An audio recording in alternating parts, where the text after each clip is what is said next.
If you want to turn on managed currencies, you can do that. First, you must enable it through company settings. So you have to turn it on. Once it's on, it's on. There's no turning it off. You can create multiple currencies and then you can always reduce it down to one. But once you turn multi-currency on, it's on. It's not something you can turn off. So that's one thing to always know.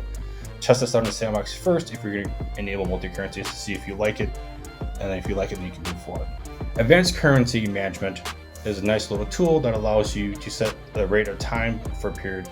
You have to set it up. If you want to say between January 1st and April 1st, any of the opportunities that are closed within this time frame will follow this particular exchange rate, you can set that up. So you can set up your exchange rates for different time periods so that they don't change. Otherwise, if you just use one standard currency, when you do the conversion rate, and if you change the conversion rate, it's going to change it for all your records. So all your conversion rates are going to change. So if you want to have a set in time for that particular, what that period was, you have to set up advanced currency management, or else you'll learn the lesson like I've had to learn in the past is if you update those rates and you don't have that set in place, you can gain or lose the exchange rates. So just be mindful of that going forth.